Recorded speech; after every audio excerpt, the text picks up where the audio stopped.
riešenie víziev súčasného sveta je nevyhnutná spolupráca medzinárodného spoločenstva. Výsledky rozvojovej spolupráce sa vracajú v podobe bezpečia, prosperity a zlepšenia kvality života nielen našich partnerov, ale aj nás. Pomáhaním za hranicami Slovenskej republiky vytvárame a posilňujeme vzťahy a nové väzby s krajinami a ich obyvateľmi v rôznych častiach sveta. Slovenská republika po získaní samostatnosti bola tiež prijímateľom rozvojovej pomoci od našich zahraničných partnerov, čo významným spôsobom pomohlo k rastu a rozvoju našej krajiny a v konečnom dôsledku transformovaniu z prijímateľa rozvojovej pomoci na jej poskytovateľa. Práve preto je rozvojová spolupráca ako investícia do lepšieho sveta dôležitou súčasťou našej zahraničnej politiky. Pomáhat za hranicemi Slovenska má smysl, protože každý člověk si zaslouží naději na lepší život, ať už je kdekoliv na této planetě. My v Iráku pomáháme lidem, kteří jsou utlačováni válkou, nedostatkem základních potřeb a nemocemi. Když postavíme studnu, máme velkou radost, že děti mají pitnou vodu a nejsou ohrožovány smrtelnými nemocemi. Když otevřeme nemocnici, vidíme v očích našich pacientů naději na lepší život a na druhou šanci. قالك ممنوع بسلوفاكيا كومونيست صلح يعني. قالك بعض بسلوفاكيا عيب قدرت عن جنبين آخر. Všetci sa chceme mať lepšie. Vo svojom dome, na svojej ulici, vo svojej krajine. Táto túžba je univerzálna pre všetkých ľudí na tejto planéte. Všetci spoločne chceme lepší svet. To však nejde bez toho, aby sme si navzájom pomáhali a spolupracovali. Preto ak my, Slováci a Slovenky, skutočne chceme lepší svet a tým pádom aj lepšie Slovensko, musíme sa pozrieť za svoje hranice a podať pomocnú ruku tam, kde je to najviac potrebné. Slovak Aid spolu s vami tak robí už 20 rokov a sme odhodlaní v tom pokračovať aj naďalej. Pretože dnešný svet je prepojený a to, čo sa udeje za našimi hranicami, má vplyv aj na naše životy tu u nás doma. A potrebujeme jednoducho ako všetky krajiny spoločne chrániť našu planétu, bojovať proti chudobe, snažiť sa o trvalý mier, aby sme zabezpečili lepší život pre generácie, ktoré prídu po nás. Slovensko patrilo v roku 1993 medzi menej vyspelé štáty, ktorých ambíciou bolo čo najskôr sa zaradiť medzi demokratické krajiny a stať sa členom dôležitých medzinárodných zoskupení. V tomto úsilí nám výrazne pomohli práve vyspelé štáty, ktoré zdieľali s nami svoje know-how, svoje skúsenosti. 20 rokov pod hlavičkou Slovak Aid pomáha aj Slovensko a obrazne povedané vracia tak späť svoj dlh. 15 rokov ústredie ekumenické pastoračnej služby pomáha ľuďom, ktorí sú v núdzi, vo vojnách alebo v krízach humanitárnou pomocou, hlavne v zahraničí a aj tam, kde pôsobia naši slovenskí vojaci. Chceme aj my dať najavo, že pre nás je blížny nielen ten, kto sa pekne ku nám správa, alebo koho poznáme, ale aj ten, koho nepoznáme a potrebuje našu pomoc. Chlieb, odev. Ježiš hovorí, bol som hladný, dali ste mi jesť, bol som smedný, dali ste mi piť. Slovensko má tento rok 30 rokov a rastieme. Pred 20 rokmi sme sa stali donormi. Už nepríjmame pomoc, ale ponúkame ju. V krajinách po celom svete, v Afrike, v Ázii, ale aj v Európe.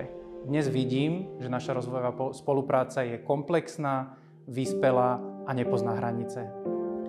Odpoveď na otázku, prečo by Slovensko malo pomáhať aj za hranicami svojej krajiny, je pre mňa úzko spojená s odpoveďou na otázku, prečo by sme mali pomáhať. Tá súvisí s konceptom solidarity, ktorý je základným prvkom demokratickej spoločnosti, ktoré ľudia neuplatňujú len svoje práva, ale uplatňujú ich s ohľadom na potreby ostatných ľudí. Pretože je to správne. Myslím si, že ukázal aj posledný rok tých mimoriadnych udalostí v Európe pribúda. V Turecku zemetrasenia najväčšie za 100 rokov, Slovinsko 2/3 územia pod vodou, v Taliansku obrovské povodne, v Grécku požiare, ktoré nemajú obdobu v histórii Európskej únie. Všade tam sme pomohli ako Slovensko. Som veľmi rada, že sa to podarilo a ja pevne verím, že v prípade, že my sme potrebovali pomoc a príde situácia, na ktorú nebudeme pripravení, prídu pomôcť oni nám.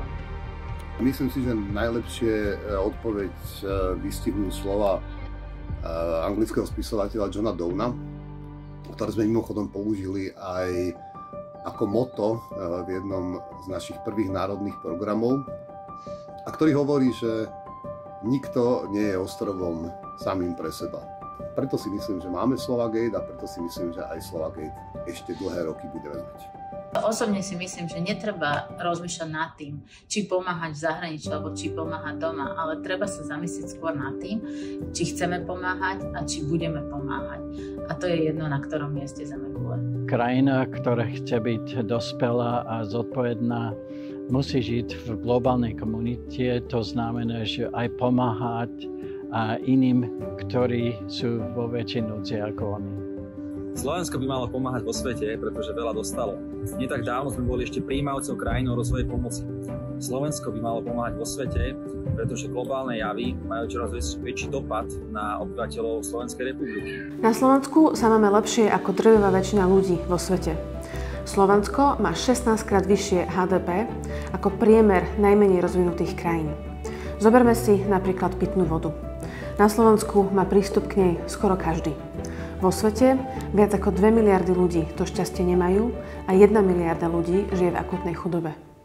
Slovensko od svojho vzniku prešlo obrovskou cestou. Integrovalo sa do európskych a zahraničných štruktúr, ktorých súčasťou a hodnotovým ukotvením je solidarita a záväzok pomáhať slabším. Kedysi pomáhali nám, už 20 rokov pomáhame my. Sme solidárni a nezabúdame na partnerov, ktorí nás potrebujú. Aj prostredníctvom Slovagate naša krajina podporuje Moldavskú republiku v kľúčovom procese integrácie do EÚ. Slovagate, to sme my všetci. Spoločne pomáhame v zahraničí. Počet ľudí, ktorí v dôsledku prírodných katastrof, zmeny klímy, vojen a podobne sa dostávajú do situácií, ktorú sami nedokážu zvládnuť, žiaľ narastá. Ideme za nimi a snažíme sa im najprv poskytnúť nevyhnutnú humanitárnu pomoc. A potom cez rozvojové programy vytvárame dôstojné podmienky pre ich život, aby sa nemuseli stať utečencami, ale mohli žiť doma v prostredí, ktoré im je prirodzené. Takto predchádzame ďalším utečeneckým krízam. Prečo je dôležité pomáhať aj za hranicami Slovenskej republiky? Pretože každý život má hodnotu a pretože pomoc nemá hranice, pretože Slovensko môže meniť svet tým, že pomôže ľuďom v núdzi. Za pomoci mikrográtov sme si vedeli nakúpiť zdravotníckú techniku, ktorú používa našej sanitke, dopraviť humanitárnu pomoc sýrskym utečencom v táboroch. Po zemetrasení sme mohli pomáhať v Sýrii, postavili sme tam polnú nemocnicu. Pomáhame, pretože sme silní spoločne a s vašou podporou môžeme urobiť ešte viac. Spoločne môžeme meniť svet. Дякуємо. У вашій підтримці ми відчуваємо увагу та любов до людей, які потребують допомоги. Дякуємо за системну підтримку України. Це дуже важливо. Ви неймовірні. My story with Slovagate is one I remember with joy and warmth in my heart. Slovagate started to support our education project in 2010, equipping over 50 schools with computers, and we had a very strong exchange program between Kenya and Slovak institutions. We've grown from an education project to a fully functioning business incubator. And I want to say asante sana.